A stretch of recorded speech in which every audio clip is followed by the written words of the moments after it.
Hello guys, welcome to another video of stock market. Friends, Exato Technologies Limited guys, इस IPO का state 2 को subscription open हो रहा है। जानेंगे लाइव सब्सक्रिप्शन जीएमपी कितना चल रहा है, लिस्टिंग कितना मिलेगा, परफॉर्मेंस का सर अप्लाई करें या फिर फाइनल डिसीजन क्या लेना चाहिए, इन सभी पॉइंट्स को डिस्कस करेंगे। और चलिए फ्रेंड्स, वीडियो स्टार्ट करते हैं। ये कोई रिकमेंडेशन वीडियो नहीं है, इसलिए जो भी फाइनल डिसीजन लीजिएगा अपने रिस्क पर लीजिएगा।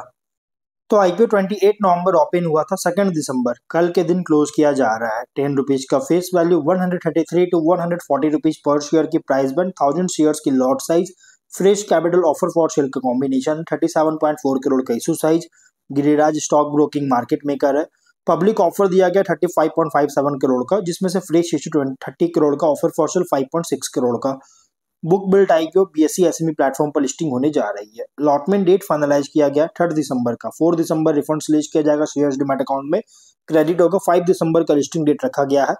रिटेल ओनली 2 लॉट अप्लाई कर सकते हैं। 2000 शेयर्स मिलेंगे, 2.8 लाख रुपीज पे करना पड़ेगा। Small HNI minimum 3 lot apply कर सकते हैं, 4.2 लाख रुपीज पे करना पड़ेगा। मैक्सिमम 7 लॉट अप्लाई कर सकते हैं, 9.8 लाख रुपीज पे करना पड़ेगा। स्मॉल एचएनआई से अगर 15 टाइम सब्सक्राइब होता है तो आप जितना भी अप्लाई कीजिए आपको ओनली 3 लॉट ही अलॉट किया जाएगा। बिग एचएनआई में मिनिमम 8 लॉट अप्लाई कर सकते हैं, 11.2 लाख रुपीज पे करना पड़ेगा। बिग एचएनआई में अगर 30 टाइम सब्सक्राइब होता है तो आपको अलॉटमेंट ओनली 8 लॉट ही किया जाएगा, इससे ज्यादा आपको अलॉटमेंट नहीं होगा। जो कि गाइस ऑलरेडी इसके सब्सक्रिप्शन क्रॉस कर चुका है, बहुत ही स्ट्रॉन्ग सब्सक्राइब देखने को मिला है। जो मैं आपको सब्सक्रिप्शन में बताऊंगा कितना देखने को मिला है। प्रोमोटर होल्डिंग प्री इशू 75.8% का।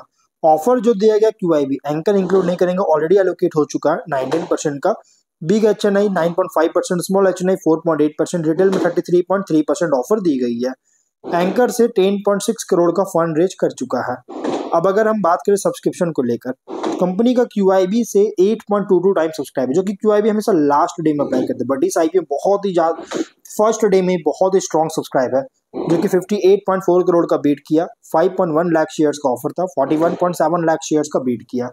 बिग एचएनआई से 84.6 टाइम सब्सक्राइब है, 301 करोड़ का। 2.5 लाख शेयर्स का ऑफर था, 2.15 करोड़ शेयर्स का बीट किया। स्मॉल एचएनआई से 74.5 टाइम सब्सक्राइब है, 133 करोड़ का बीट किया, जो कि 1.328 लाख शेयर्स का ऑफर था, 95.35 लाख शेयर्स का बीट किया। और रिटेल में 75.7 टाइम सब्सक्राइब है, 943.6 करोड़ का बीट किया। 8.9 लाख शेयर्स का ऑफर था, 6.74 करोड़ शेयर्स का बीट किया है। यहाँ पे देखिए क्यूआईबी एचएनआई रिटेल तीनों कैटेगरी से बहुत ही स्ट्रॉन्ग सब्सक्राइब है, मतलब कि डे 1 में ही रिकॉर्ड ब्रेक सब्सक्राइब देखने को मिल रही है। टोटल 57.6 टाइम सब्सक्राइब है, 10.26 करोड़ शेयर्स का बीट किया, 1436 करोड़ का बीट हुआ है। 39,229 एप्लीकेशन सबमिट हुआ। नो डाउट बहुत ही स्ट्रॉन्ग सब्सक्राइब देखने को मिल रही है। जीएमपी की बात करेंगे, कंपनी का जो जीएमपी ट्रेड कर रहा है, यहाँ पे अगर देखिएगा तो 131 रुपीज का जीएमपी देखने को मिल रहा है। लगभग डबल लिस्टिंग मिलने के चांसेस है, जो कि 93.5% का लिस्टिंग मिलने के चांस है। और 271 रुपीज का एस्टिमेटेड लिस्टिंग प्राइस, 1,31,000 रुपीज का एस्टिमेटेड प्रॉफिट मिल सकता है, मतलब कि डबल के आसपास लिस्टिंग मिलने के चांसेस है। बिजनेस की बात करें तो इस पर मैं ज्यादा कुछ बात नहीं करूंगा, क्योंकि मैंने ऑलरेडी वीडियो बना रखा है। 2016 में इनकॉर्पोरेट किया गया था, जो कि कस्टमर ट्रांसफॉर्मेशन पार्टनर है, और ये टेक्नोलॉजी ड्राइवन सॉल्यूशंस जो है प्रोवाइड कर रही है, जिससे कस्टमर इंगेजमेंट ऑपरेशनल एफिशिएंसी को इनहेंस कर सके। ब्रॉड रेंज ऑफ सर्विसेज, जिसमें include CX analytics, unified communications and infrastructure, जो कि और एक्साटो आईक्यू, इन सभी ऑफर करती है सर्विसेज। और की कस्टमर्स की सेक्टर्स में सर्व कर रहा है, जिसमें BFSI, health care, retail, telecom, manufacturing, IT, ITS and BPO KPO services sectors में कंपनी काम कर रही है। एक्साटो टेक्नोलॉजीज जो है ये इंटेलिजेंट स्केलेबल सॉल्यूशंस जो है सो डेवलप करता है, जिससे एआई, ऑटोमेशन, क्लाउड प्लेटफॉर्म्स को लेवरेज दे रही है, जिससे स्मार्टर और फास्टर कस्टमर सर्विसेज डिलीवर कर सके। कंपनी जो है इसमें 60 इंजीनियर्स का इंडिया में टीम है, जिससे ऑपरेट हो रहा है, और डोमेस्टिक ही नहीं बल्कि इंटरनेशनल क्लाइंट्स को भी सर्व करता है, जिसमें इंक्लूड है यूएसए और सिंगापुर। ग्लोबल डिलीवरी पार्टनरशिप के थ्रू किया जाता है। कंपनी जो है प्रोमिनेंट क्लाइंट्स जैसे MakeMyTrip, RBL, IGT solutions, IKS, WNS के साथ काम कर रहा है, जो कि प्रोमिनेंट क्लाइंट्स है जिसके लिए कंपनी काम करती है। और कस्टमर एक्सपीरियंस सॉल्यूशंस भी डिलीवर करता है, जिससे स्केलेबल, रेसिलिएंट और आउटकम ड्राइवन निकल के आता है। सर्विसेज जो ऑफर कर रहा है CX and analytics, conversational AI, conversations that feel right, automation as a service, work smarter not harder, work force management जो कि स्मार्टर स्केड्यूलिंग और हैप्पियर टीम्स, ये सभी इसका कंपनी का सर्विसेज ऑफर कर रही है। वीडियो पॉज करके आप लोग पढ़ सकते हैं कौन कहाँ कहाँ पे किया जा रहा है। 133 परमानेंट एम्प्लॉयज का टोटल टीम है। अब अगर हम बात करें इस कंपनी के ओवरऑल बिजनेस की बात करें तो प्रेफर्ड पार्टनर है CXAAS और AAAS related solutions and services में, और नाइस लिमिटेड का एक प्लैटिनम पार्टनर है साउथ एशिया और मिडिल ईस्ट रीजन्स में कंपनी पार्टनर है। और अगर हम बात करें इसके फिनेंशियल को, देखिए कंपनी का जो है मार्की क्लाइंट लिस्ट है जो कि लॉन्ग टर्म रिलेशनशिप के साथ, जिससे फ्यूचर प्रोस्पेक्ट्स को क्रिएट कर रही है।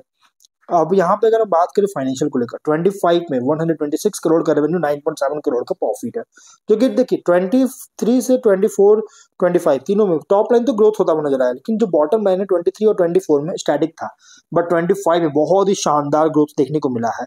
और अगर हम 10% का रेवेन्यू ग्रोथ किया, 84% का प्रॉफिट ग्रोथ किया। फर्स्ट हाफ में 71.5 करोड़ का रेवेन्यू, 7.2 करोड़ का प्रॉफिट है, बहुत ही शानदार देखने को मिल रही है। ROE 28%, ROC 26.4% का, debt to equity 0.7 time, RONW 23% का, PAT EBITDA मार्जिन 7.8 और 12.6%, PB और P रेशियो 2.5 11.2 टाइम का। देखिए प्राइस बैंड जो रखा गया फिनेंशियल डेटा के अकॉर्डिंग बहुत ही शानदार प्राइस बैंड रखा गया। ये बहुत, देखिए एक तो बिजनेस मॉडल बहुत ही स्ट्रांग है, प्लस प्राइस बैंड भी बहुत ही शानदार रखा गया, जिसके कारण बहुत ज्यादा इस IPO में इन्वेस्टर्स का बहुत ज्यादा क्राउड देखने को मिल रहा है, एक अट्रैक्शन देखने को मिल रही है। अब अगर हम बात करें कंपनी के स्वॉट को लेकर, इसमें मैं ज्यादा कुछ बात नहीं करूंगा क्योंकि ऑलरेडी मैंने वीडियो बना रखा है। देखिए ब्लैक बॉक्स इसके कॉम्पिटिटर है अभी लिस्टिंग में अगर देखा जाए तो। स्ट्रेंथ में AI driven digital transformation, customer experience automation, omni channel cloud solutions जो है सो ऑफर करती है। और रेवेन्यू ग्रोथ भी स्टैब्लिश्ड किया है खुद को, ग्लोबल प्रेजेंस है कंपनी का मल्टीपल कंट्रीज में, लो रिलेटिवली लो डेट है और प्रॉफिटेबिलिटी इंप्रूव कर रही है। और वीकनेस में अगर देखा जाए तो स्मॉल साइज है IPO का SME प्लेटफॉर्म पर, जो कि लिमिटेड स्केल हो सकता है लार्ज IT पीयर से अगर रिलेटिव अगर देखा जाए तो। कंसंट्रेशन रिस्क है जो कि स्पेसिफिक सेगमेंट और इमर्जिंग ग्लोबल प्रेजेंस में फोकस किया जा रहा है इसका बिजनेस। हैवी कंपटीशन है, कॉम्पिटेटिव प्रेशर है डिजिटल ट्रांसफॉर्मेशन और AI सर्विसेज सेक्टर में। मिनिमम इन्वेस्टमेंट जो है लार्ज बहुत ज्यादा है रिटेल एप्लीकेंट्स के लिए, लगभग 1000 to 2000 शेयर्स का 2000 शेयर्स का 2.8 लाख रुपीज पे करना पड़ेगा रिटेल में। और अपॉर्चुनिटीज की बात करेंगे तो ग्लोबली जो डिमांड है AI customer experience services cloud automation का एज एंटरप्राइज डिजिटाइज के लिए डिमांड जो है इंक्रीज हो रहा है, इससे एक अपॉर्चुनिटी क्रिएट हो रहा है। नए वर्टिकल्स और ज्योग्राफीज में भी जो है सर्विसेज जो ऑफर कर रहा है इसको एक्सपैंड करने के लिए और इंटरनेशनली स्केल पर ले जाने के लिए भी एबिलिटी है कंपनी। IPO फंड से यूज करेगा company working capital, product development, date reduction, जिससे ग्रोथ को एक्सेलरेट कर सके। थ्रेट में अगर देखिएगा तो रैपिड टेक्नोलॉजिकल चेंजेस के कारण कंपनी जो है कंटिन्यूअली इन्वेस्ट चाहिए होगा करंट में स्टे करने के लिए। मैक्रो इकोनॉमिक स्लोडाउन के कारण IT स्पेंड और एंटरप्राइज ट्रांसफॉर्मेशन बजट जो है रिड्यूस कर सकती है। Currency risk, global competition, margin pressure जो है और एक्सपोर्ट ओरिएंटेड सर्विसेज में बहुत ज्यादा होता है, तो इसकी वजह से भी इम्पैक्ट कर सकता है। SMEs होने के कारण जो कि SME प्लेटफॉर्म पर लिस्टिंग होगा, इसकी वजह से लिक्विडिटी, लिस्टिंग और मार्केट डेप्थ रिस्क फेस करना पड़ सकता है इस कंपनी को। तो कुछ रिस्की पॉइंट भी है। GMP कंपनी का 131 रुपीज का 93% का लिस्टिंग एक्सपेक्ट कर सकते हैं। ऑब्जेक्टिव मैंने आपको ऑलरेडी बता दिया अभी इसके स्वॉट में। तो ओवरऑल देखिए कंपनी जो फंडामेंटली तो बहुत ही स्ट्रांग है, देखिए फंडामेंटली बहुत ही स्ट्रांग कंपनी है। फाइनल डिसीजन अपने रिस्क पर लीजिएगा।